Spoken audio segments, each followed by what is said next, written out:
جو آئندہ پاکستان میں بسے گی.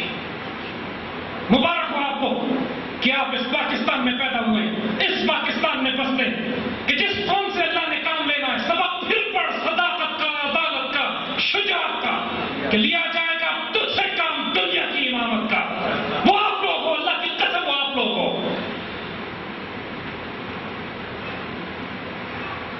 یہ پاکستان 63 سال پہلے کوئی سیاسی حادثہ نہیں تھا جب یہ ملک وجود میں آیا. آئے آپ کو چند واقعات سناتے ہیں کہ آپ کو یہ معلوم ہو کہ یہ پاکستان ہے کیا.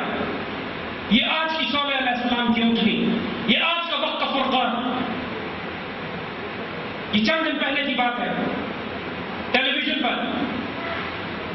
مبشر لقمان کے پروگرام میں خان آف قلات کے پوتے کا انٹرویو کیا جا رہا تھا, جو آج بلوچستان میں آزادی کی بات کرتے ہیں, پاکستان توڑنے کی بات کرتے ہیں. مبشر لقمان نے اس کا سوال کیا کہ اگر آپ کو پاکستان اتنا ہی برا لگتا ہے, پاکستان میں آپ شامل ہی نہیں ہونا چاہتے, تو پھر آپ کے دادا نے خان آف قلات نے پاکستان میں شمولیت کیوں اختیار کی؟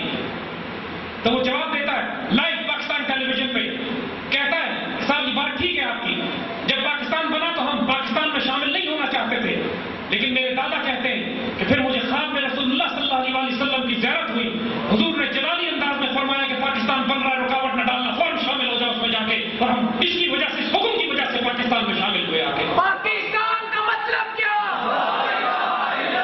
پاکستان کا مطلب کیا؟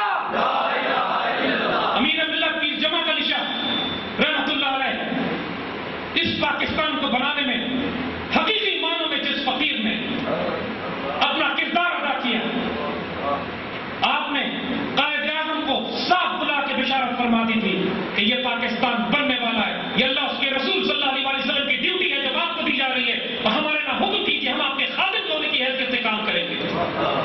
امیر ملت کے چاند مریدوں نے اس پر مؤدبانہ درخواست کی کہ حضرت یہ نہ لکھیے قائد اعظم کو کہ وہ تو انگریز لگتے ہیں, ان کا تو ظاہری طور پر داڑھی بھی نہیں ہے, لیکن آپ ان کو اتنا مؤدب ہو, اتنا محبت ہو کہ پیار سے آپ ان کو لکھ رہے ہیں.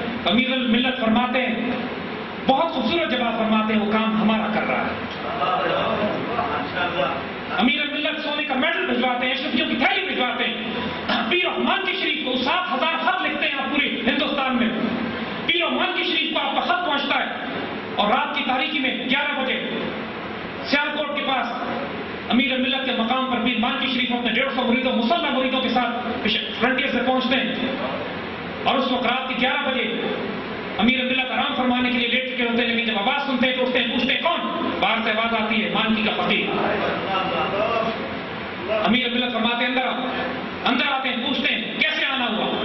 مانکی سے آنے کی اطلاع کیوں نہیں کی؟ پیر مانکی فرماتے ہیں کہ چھوٹے بڑوں کے پاس حاضر ہوتے ہیں. یہ ادب کے خلاف تھا کہ میں آپ کو اطلاع کرتا, میں حاضر ہو گیا.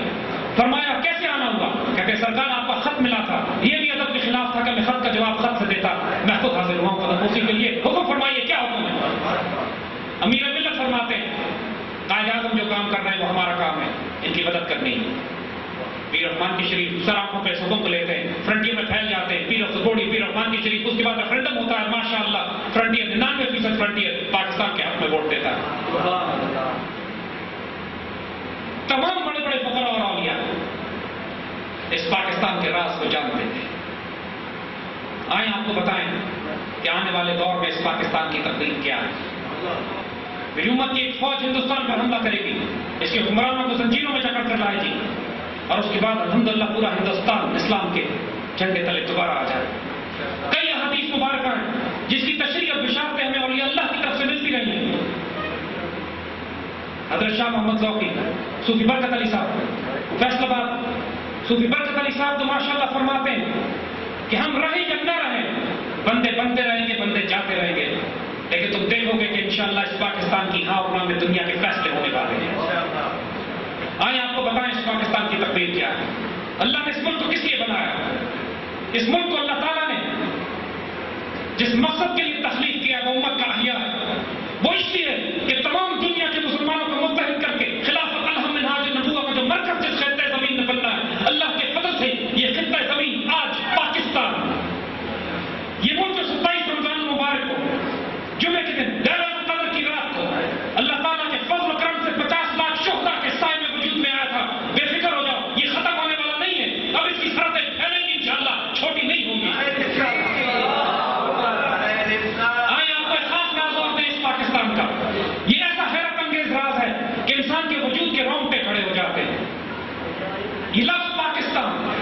مفہوم پر غور کریں.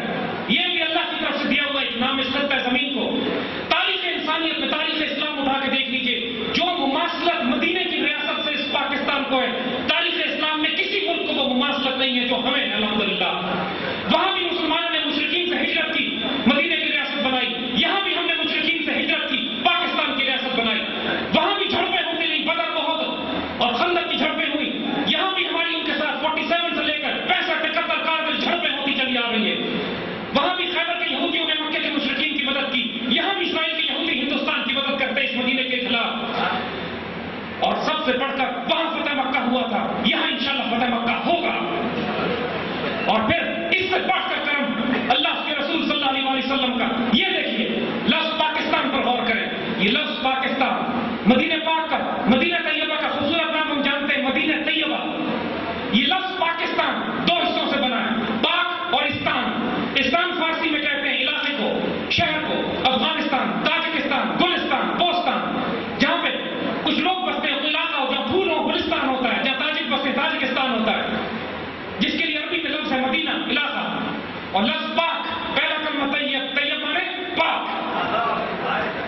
لفظ پاکستان کا لفظی ترجمہ عربی زبان میں مدینہ طیبہ بنتا ہے.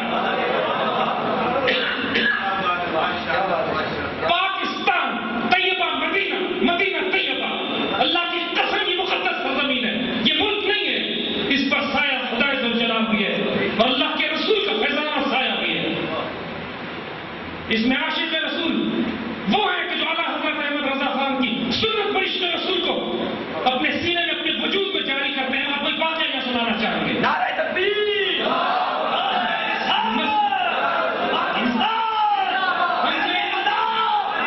ہم سے مسجد نبوی شریف میں ایک غیر ملکی مسلمان نے, انڈونیشیا کے مسلمان نے بات کی ہمارے ایک دوست سے. کہنے لگے انڈونیشیا کے مسلمان ہمارے دوست سے کہتے ہیں کہ لگتا ہے کہ سیدنا رسول اللہ صلی اللہ علیہ وسلم کو پاکستانیوں سے بہت محبت ہے یا پاکستانیوں کو رسول اللہ سے بہت عشق ہے. تو ہمارے دوست نے پوچھا کیوں, آپ یہ بات کیوں کہتے ہیں؟ کہتے ہیں کہ حضور صلی اللہ علیہ وسلم کے قدمین شریفین کی طرف میں جب بھی جاتا ہوں, یہ انڈونیشیا کا مسلمان کہہ رہا ہے, میں قدمین شریفین کی طرف جب بھی جاتا ہوں وہاں صرف پاکستانی بیٹھے ہوتے ہیں. اور اس کی ایک ترین خوشخبری اور بشارت جو ہم نے اپنی آنکھوں سے دیکھی, عید کا دن تھا.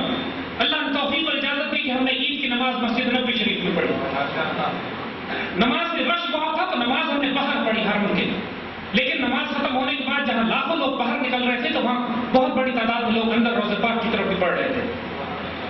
اور جب چھتریوں کے نیچے پہنچتے ہیں, ترکوں کی مسجد سے پہلے چھتریوں کے نیچے جب پہنچتے ہیں تو وہاں پر ایک حیرت انگیز منظر تھا کہ کم از کم 10,000 پاکستانی اور کوئی کئی سو ترک بلند آواز سے مصطفیٰ